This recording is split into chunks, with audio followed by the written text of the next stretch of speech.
Okay, y'all, what's up? I'm gonna start a little different today. I'm gonna speak on topics like trust, um, love, and how people are deceived by themselves. They're deceived by their own selfish desires. So I'm gonna start with a scripture from the Old Testament. I use it all the time, but it's practical in real life application.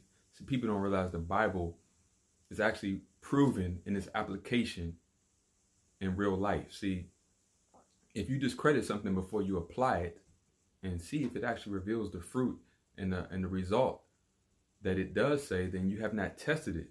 The Bible doesn't want you to do anything aimlessly. Test it. And this is one of the scriptures that's been tested by everyone, whether you believe in the Creator or not. And it's Jeremiah 17:5.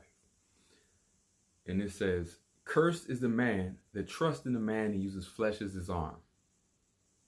Now, I'm going to use another scripture, and this is Proverbs 3:5 and 6. It says, "Trust in the Lord with all your heart and lean not to your own understanding.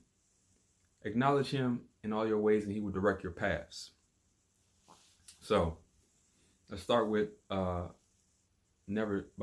trusting a man or a woman. Now, a lot of people go and they say, well, you're supposed to trust your parents, you're supposed to trust your spouse, you're supposed to trust some person. How can you trust a person when you can't even rely on yourself? How many failures have we made in our own lives where we could not trust our own decision making? When the number one culprit and bad consequences in our lives were the decision that we made.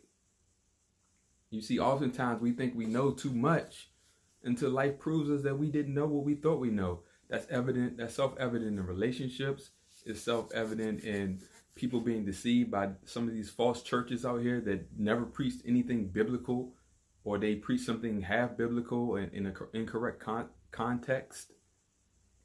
Counting on your ignorance of not understanding the nature of God nor biblical history. See, when you really want to know something, you research it.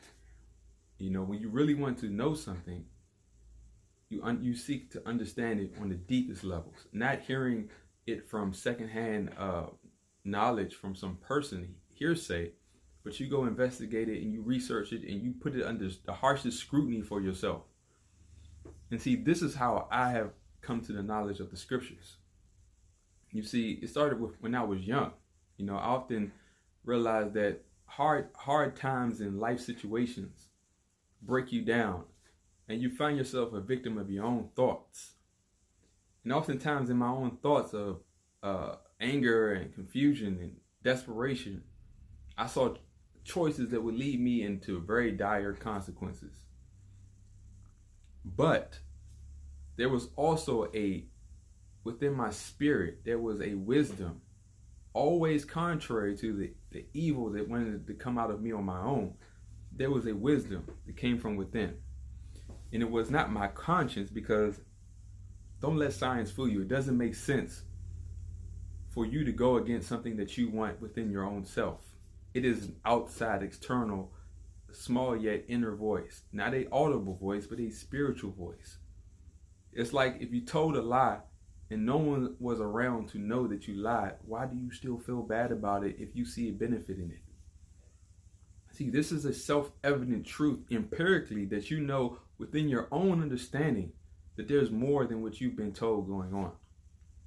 And this is why trust and love have been redefined and corrupted by a worldly and fleshly connotation and taken out of the context to which it was created. Even Yeshua, Jesus, Yehoshua, HaMashiach, however you want to pronounce his name, he is the same if you use the biblical context of how he reveals himself. Not how he is revealed by a pastor, your parents, or anyone else that you know, or someone that you think looks moral or spiritual. No, see the book, the context of how he revealed himself. And then see how he spoke of himself to see who he is. Jesus even tested his own disciple Peter, the one he built his church on, and asked him a question and say, Peter, who do people say that I am? Or who do you think that he is? And Peter said, thou art the Christ, the Son of the living God. You know what Yeshua, Jesus said? He said, flesh and blood has not revealed this to you, but my Father in heaven has. See, even there was a test, even within Jesus and his disciples. So, Jesus, he also said, let no man deceive you. And he always issued a warning to beware of false prophets and wolves in sheep's clothing. See, he wanted people who knew him to be testing and to be wise about things around him. He said, be wise as a serpent, but harmless as a dove. See, when you're wise, you don't have to engage in violence, because often you see the problem coming before you get involved with it. You see an opportunity to exit. There's also a scripture that says, there's no temptation that is common to man that the Lord will not create a way to escape. See, wisdom actually keeps you from having to fail before you get into a situation. And so now I'm going to get into my little notes, y'all. This is deep, so. Okay. Sorry, y'all, my throat. Let's go to God first. Now, people don't even pray correctly. We always are incorrectly asking God for a lot of selfish desires within, because that's what you have learned from some church or some pastor who say, oh, just ask God for whatever you want. We never think to ask God to make us better for him. We never ask God to ask him to reveal the truth of everything, even the hard, hurtful truths about ourselves or about the people that we think we want, because we're so much more afraid to lose something that's bad for us than to know the truth that will protect us. You pray from a quiet place, not asking for selfish desires, but the truth to be revealed. You meditate on the scriptures to know the perfect will of God, of the Father, and expose the weakness of your flesh. If you don't know where your weaknesses are, your enemy will. Your enemy will use your weaknesses to drive you into your own destruction. Personal responsibility, wisdom should be the treasures of your life to defeat any oppression and adversary. Stop making excuses for the system or anything when you have the Lord and his revealed wisdom to let even your failures and your enemies make you into a better person for your Creator. Ultimately, the one who determines the good and the bad that may be allowed in your own life.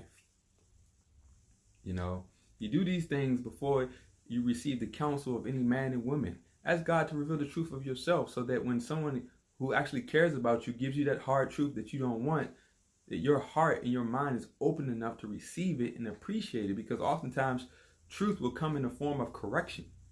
And if you're not spiritually discerned to accept the truth when it's revealed, you won't be able to understand the truth when you hear it. And also I would say that women, don't seek the comfort of a man to mask the pain in your life that would just blind you from the darkness. Don't use the pain, or men, I should say, don't use the comfort of a woman to mask the pain that only belong and should be given to the counsel of your Creator. And men, likewise, don't seek a woman to fill the void that your Creator has placed in you, to fill you, to complete you in his attributes, characteristics, and wisdom. See, in the end, you being able to be enduring and wise, personally responsible, and spiritual will protect you from the trauma of life. Honestly, it's really the obstacles in life that actually get in our way to keep us from our own demise. Sometimes, your Creator God doesn't want you to go to hell with a smile on your face. He'd rather you be broken to see something terrible, that you may be slowed down from your own arrogance to see a problem that you're blind to, because you're being led of your own desire.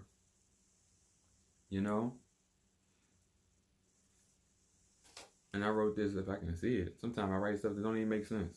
Now I said, let the first example of the failures of others be revealed and understood by your own. So what that means is that, you know, sometimes we have a hard time understanding people and why they do the things they do.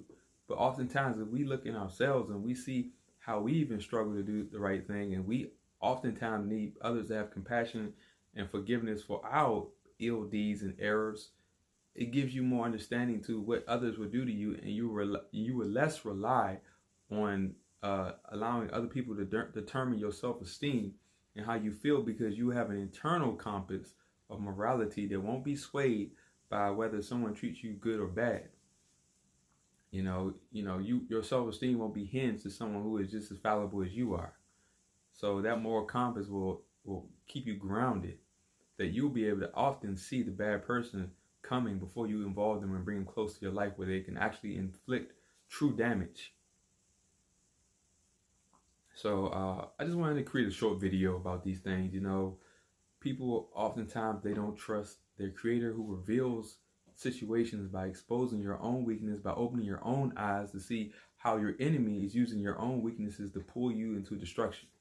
So we need to thank our creator that he creates an image in us, that if we humble ourselves, we often can see our own bad decisions being revealed before we make them. And sometimes it takes a life of hardship to realize what's wrong with us before we can identify what's wrong with the people around us. So with that being said, I hope y'all enjoyed this. I hope it was a meaningful video. And I'm probably going to put some music. I do play piano, so I want y'all to see that I do other things other than run my mouth. So check it out. Peace.